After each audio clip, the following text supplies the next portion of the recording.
channel analytics, and I found that the majority of you watching are in the age range of those still in education, still in school, college, university, whatever it is you might be at, still studying. And I thought, let's do a video kind of educational. And I thought, hey, let's do a little look on my computer. So I clicked about, I did some typing away, and I found some of my old high school assignments. So I thought it would be a fun video if in tonight's video I read to you some of my old high school assignments on different subjects, different topics, different areas of school. Because believe it or not, although I have graduated in math, I did more than just math when I was younger. So there's going to be lots in here, maybe things that you are studying yourself and find interesting. So I hope that you all do enjoy this. Now, this video is in no means going to be the best assignments, because bear in mind at the time I was like 15, 16 when I wrote these. I could probably do a bit of a better, actually probably not, to be honest. Yeah, there's no way for some of these I could do a better job now. But either way, I hope that you do enjoy tonight's video and enjoy the little assignments that I'm going to be reading. So if you do, why not consider dropping this video a big thumbs up. And if you would like to see more videos like this in the future, why not consider supporting the channel by subscribing and turning on that little bell notification so you never miss an upload.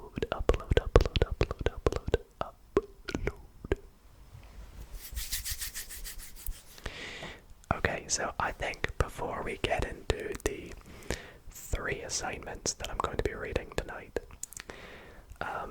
I say assignments because, well, before we get into them, I thought I'd give you a little rundown on what they're kind of going to be and sort of how the school system works where I'm from.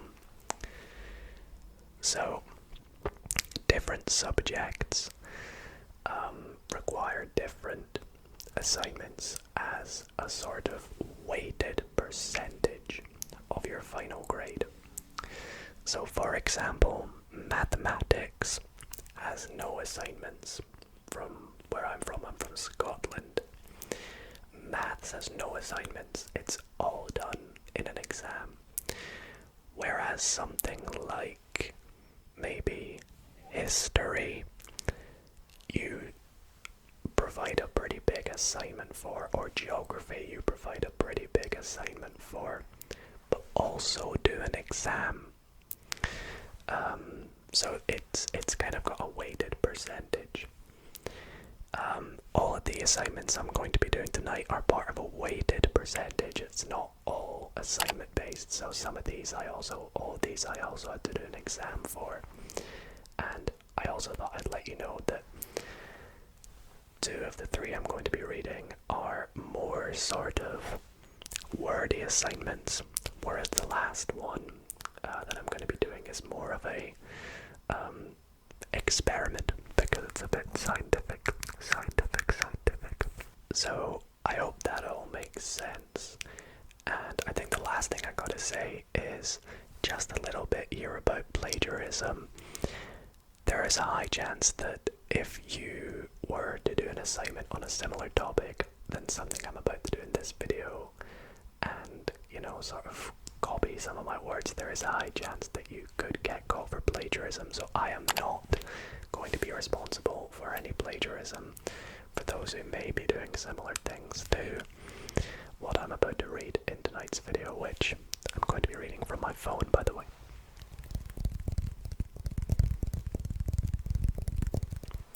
Anyways, the first assignment I'm going to be reading for for you is an assignment I did for my National 5.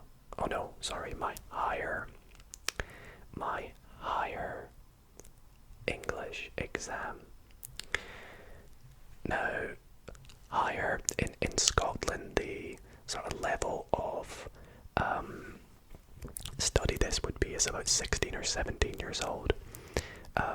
The levels we have are National 5, higher, and Advanced higher. These are all the ones that are sort of graded in an exam.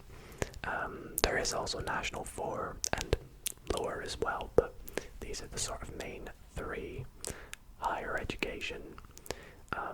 And so this is an exam that an assignment I had to do and send away as part of my portfolio to get graded.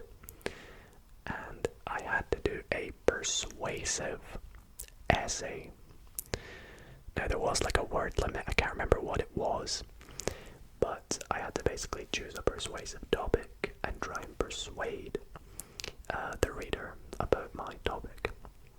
Now the topic I chose has the title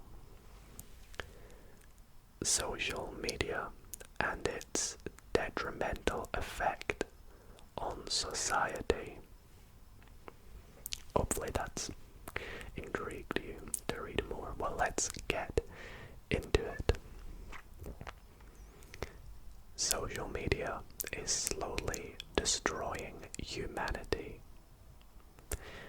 A typical day for me begins with the tap of a button to turn off an alarm on my smartphone, and then quickly taking the opportunity to scroll through texts, emails, and instant messages, kind of like what I do before I go to sleep. In society, this obsessive need to be on this treadmill is somehow considered normal. We can all relate to this though, can't we? Waiting for the bus, we use our phones to fulfill our impatient needs. Then, on the bus, we check Facebook or Twitter or Reddit for the recent updates. Going to the beach, I know, let's show a summary on Snapchat stories, but never really share the full novel. I see everyone double tapping and taking selfies daily, but how often do you actually consider the consequences social media can inflict? Endless hours of sleep lost, criminal offenses, even lives lost. Yet we still persist. If we don't start to take action, it will consume us all. In fact, it already has. It's not just young people. Adults in the working industry are manipulated into using social media through LinkedIn, which is essentially the mature, slightly more professional version of social media you as teens use. It's captured us all in its web, and we can't get out. Social media truly is slowly destroying humanity. Mark Zuckerberg. Heard of him? If not, have you been living under a rock? The inventive genius created today's most well-known social networking website, Facebook. However, as he sits in his throne, drowning in all his money, he has incidentally become the source of thousands of crimes. As of 2016, Facebook has 1.71 billion monthly active users. This is just a small fraction of Mr. Zuckerberg's net worth compared to the 2012 statistics, when they had just surpassed a feeble 1 billion. These figures make it the most popular and hence the most unsafe social networking community. Why? Because of the 3.5 billion total users, 30% of which are fake. is correct. That is a staggering 1.05 billion fake profiles. You can see me doing math in my own English essay. The security of Facebook is as weak as a 1-bar Wi-Fi signal. A large proportion of these accounts are in possession of criminals, which lead to child predatory, grooming, stalking, cyberbullying, and other online crimes. It's just vile. If you ask me, despite it being my favorite, Facebook is one of the riskiest social networking sites out there. Although, can I just put this here now? Facebook is not my favorite. I don't know why I said that.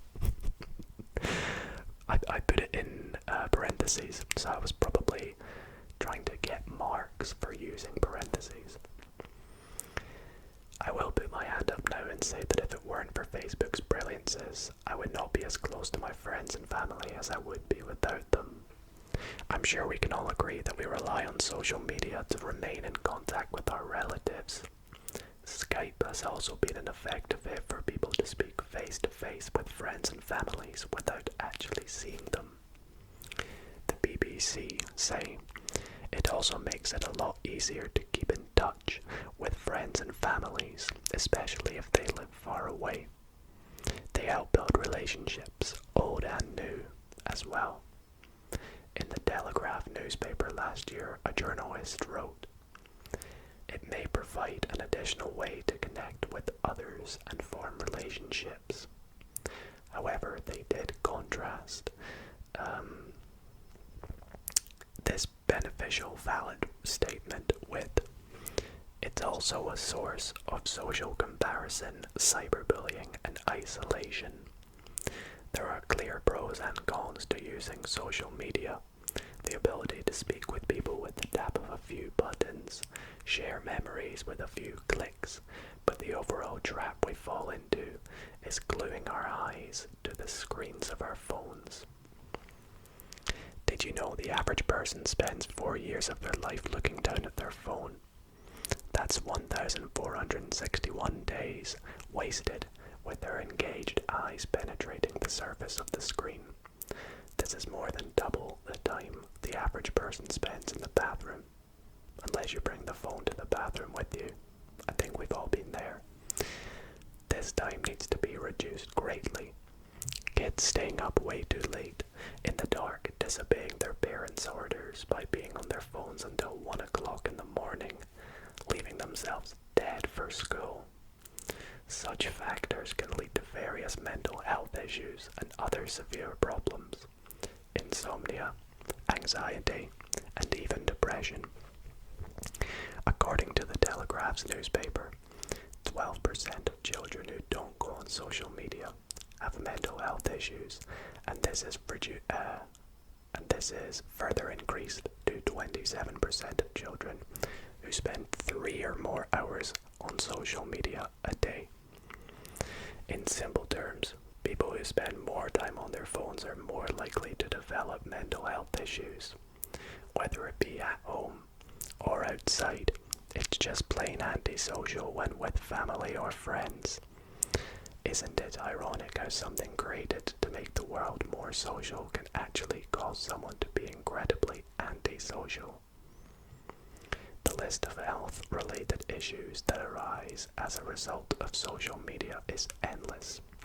However, the most detrimental effect is depression, and the main reason for this can be from what others surrounding this individual post.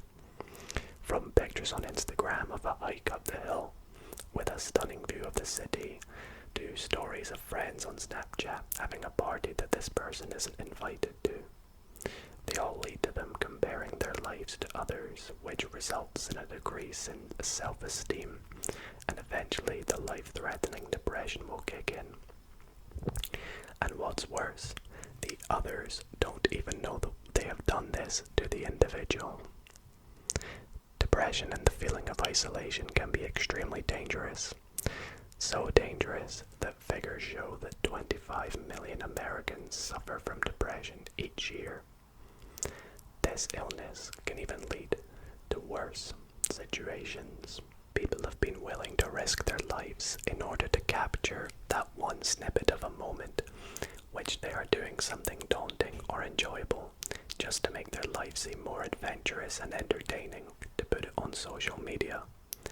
In fact, in 2015, more people died worldwide whilst taking selfies than from shark attacks. Simply being on their phones, people have fallen from great heights to their doom, or been hit by a bull.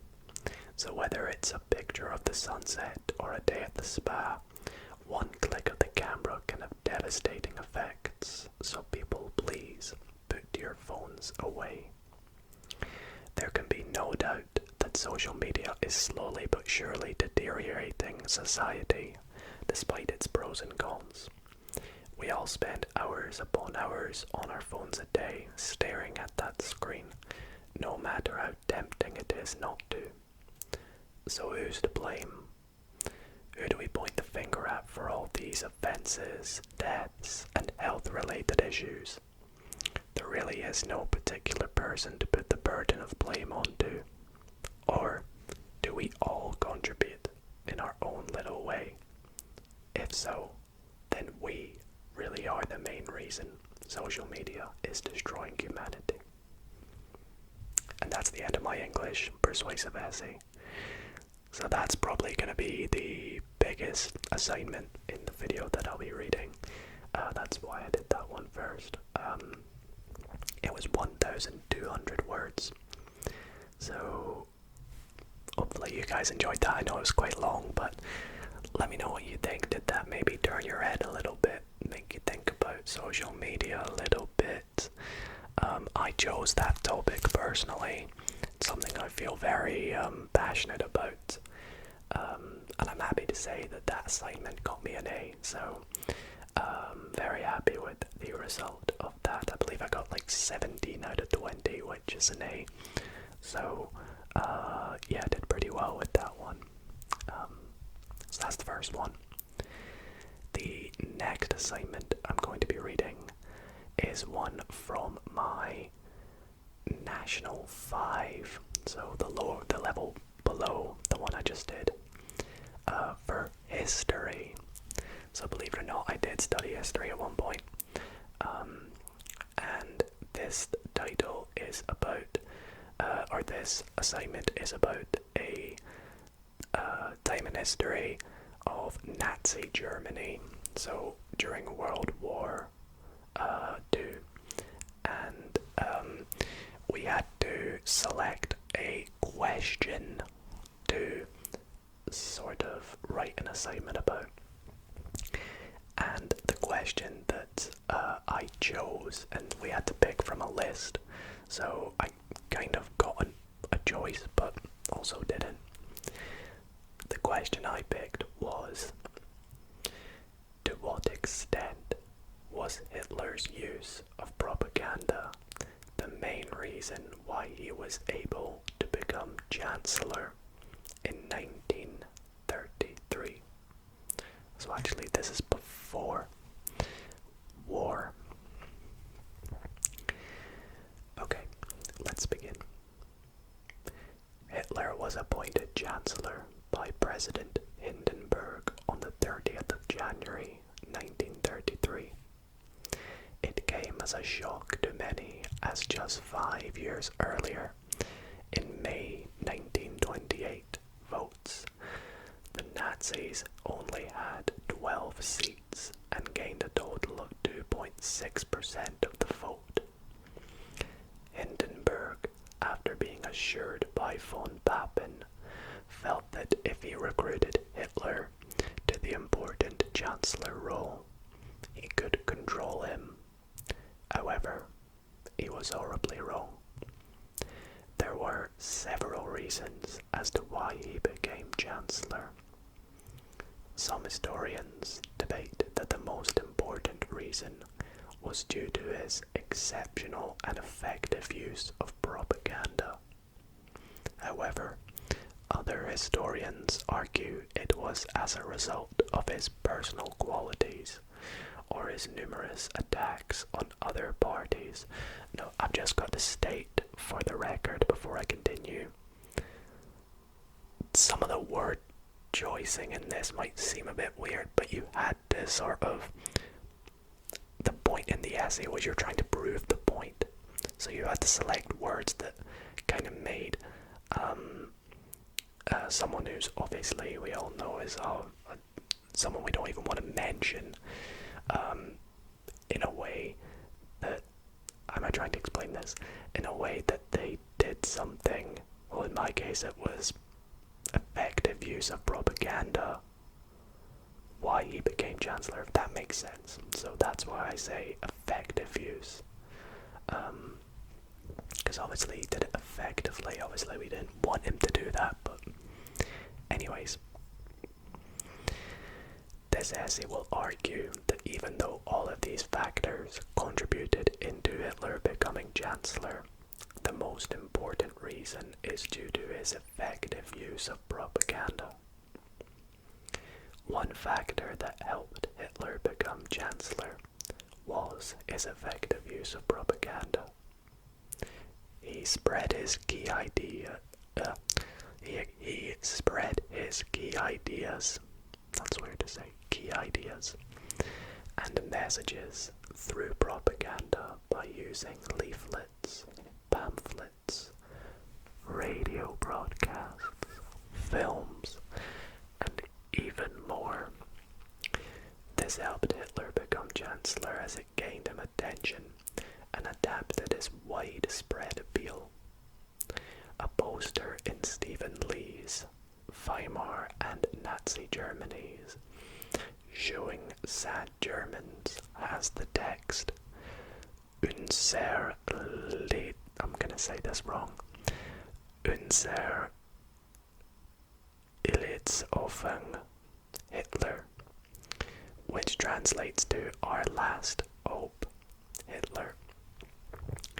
This clearly shows that propaganda made Hitler seem like Germany's only savior and the only solution to turn Germany around.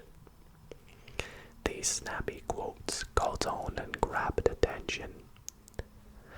Propaganda was also utilized to make Hitler seem godlike and Germany's only hope by the use of shining a light on him.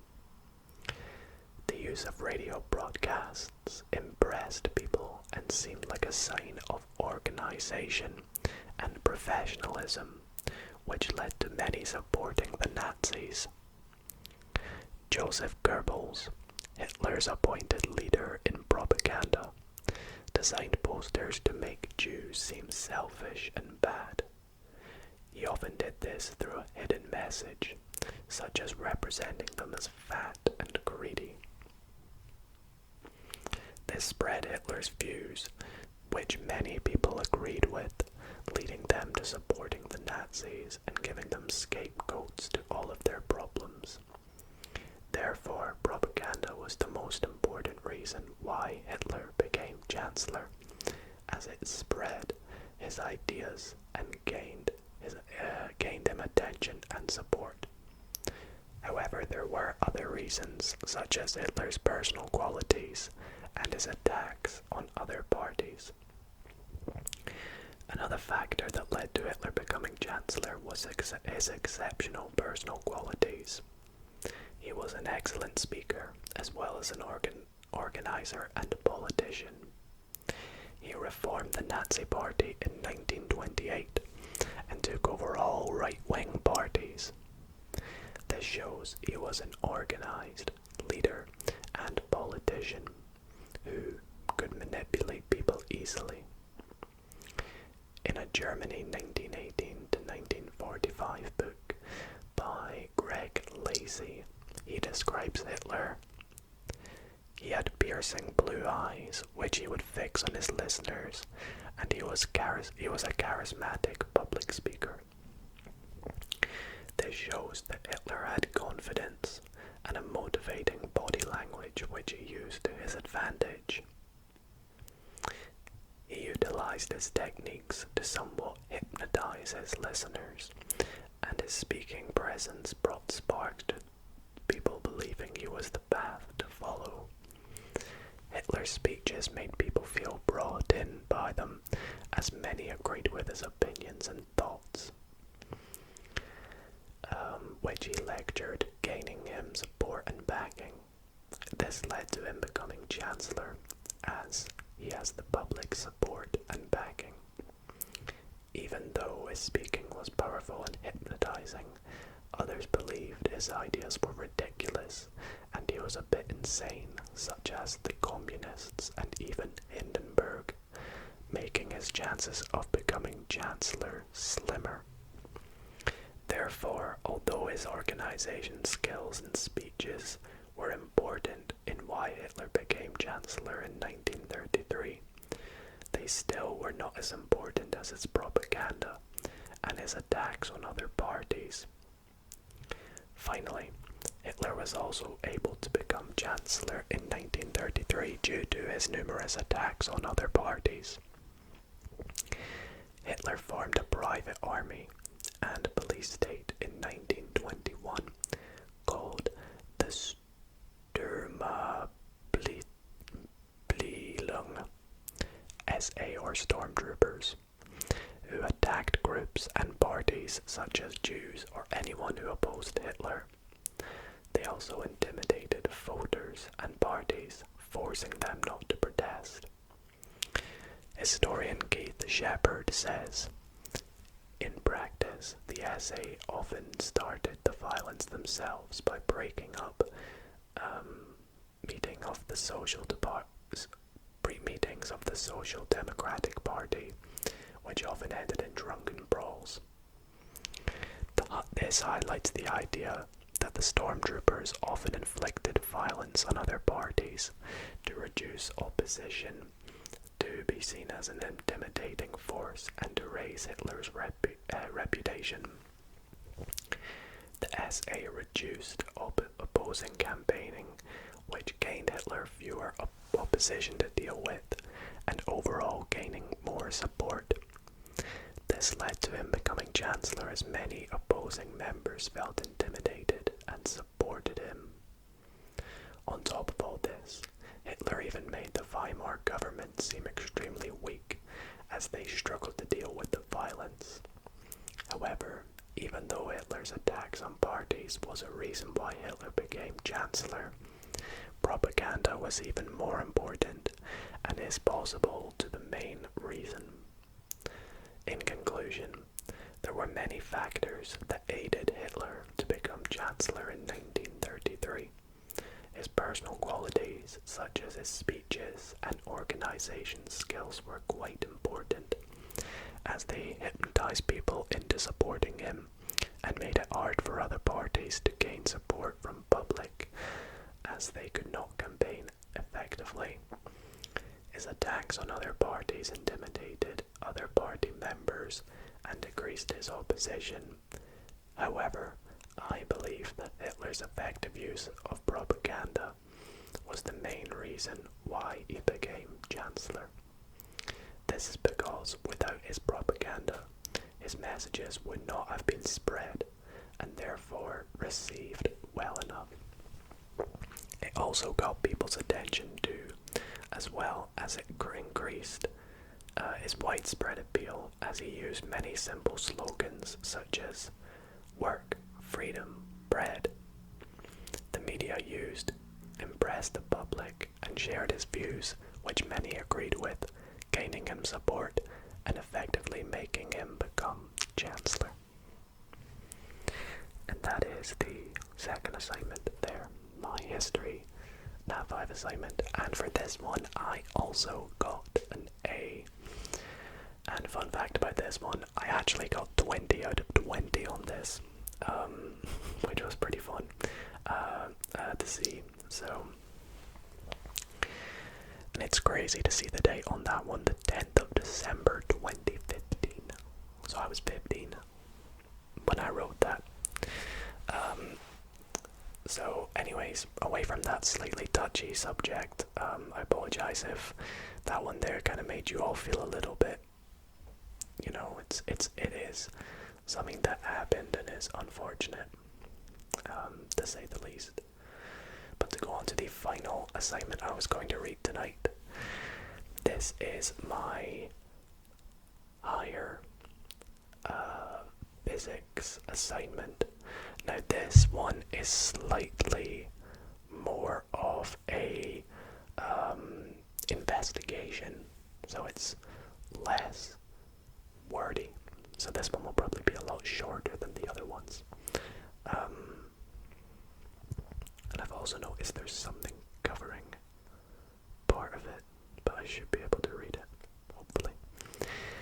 So this one is titled Investigating the Effect of Voltage on an LED.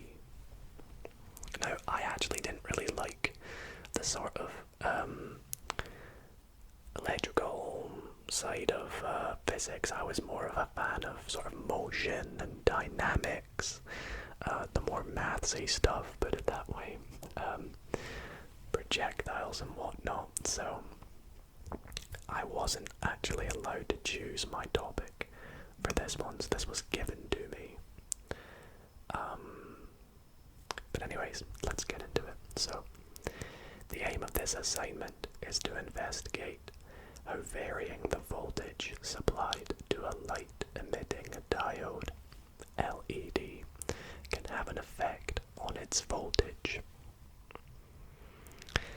An LED is a particular type of diode that converts electrical energy into light.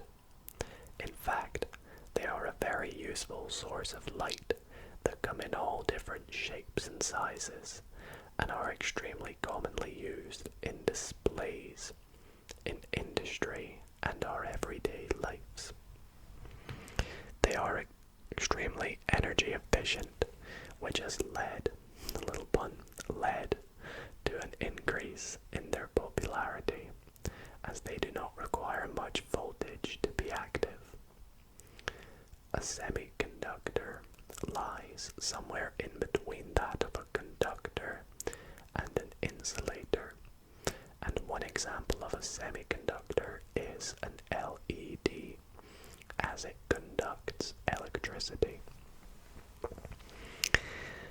In a semiconductor, there are two bands, the valence and the conduction. Valence, I can't remember. Valence. At absolute zero, the conduction band is empty and the valence band is full. However, at higher temperatures, electrons gain enough energy to jump from the valence band to the conduction band. For conduction to take place within the semiconductor, it needs to be doped by another substance, often silicon or germanium. And I've put the little symbols from the periodic table there to sort of try and get me extra marks. Once doping has occurred, this process allows more movement of free charges through the semiconductor, creating better flow of charge. This is due to a small impurity that is added. There are two types of semiconductor in LEDs. The first one is N-type, doped with an element such as arsenic, must have 5 outer shell electrons, as 4 are already in the outer shell. The material and arsenic will bond, forming a full outer shell, leaving 1 free electron as a charge carrier. Now this second one is covered by a little picture here, which is a little bit annoying. I'm seeing if I can get it a different way. No, I'm gonna have to try and guess what it says. The second type is P-type, doped with something, 3 outer shell electrons, for example, indium, and then something about an electron being missing, creating a positive charge. I think it's all covered by this damn blue picture. Sorry. Anyways, we're almost about finished here. If these two types of semiconductor were to be placed together, they would form a p-n junction. In this instance, often the electrons in the n-type move across to the holes left in the p-type semiconductor, which form positive ions in the n-type and negative ions in the p-type. As a result, a depletion layer is formed, which is an insulator where there are no free electrons or holes unless a voltage with a forward bias. A forward biased p-n junction is when electrons from the n-type semiconductor move to the p-type semiconductor where the holes are situated. For the electrons to combine with the holes, they need to drop down band, and to do so must lose energy. The electrons lose their energy in the form of a photon. A photon is a particle that represents a quantum of light or other electromagnetic radiation and carries energy proportional to the radiation frequency. Therefore, the color of the LED is determined by the materials chosen for the semiconductor.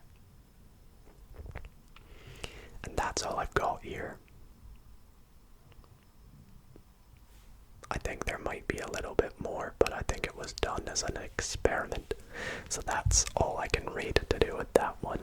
However, for this assignment, I didn't get an A. I got a B, but I was still happy with that assignment, and physics is something that I've always loved. So even if I wasn't amazing at it, I was never gonna not do physics. So anyways, that is going to wrap up tonight's video.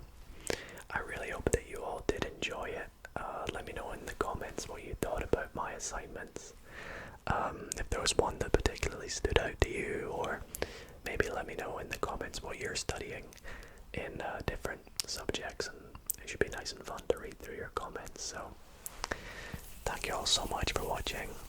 I hope you all sleep well, and I will see you all in the next video.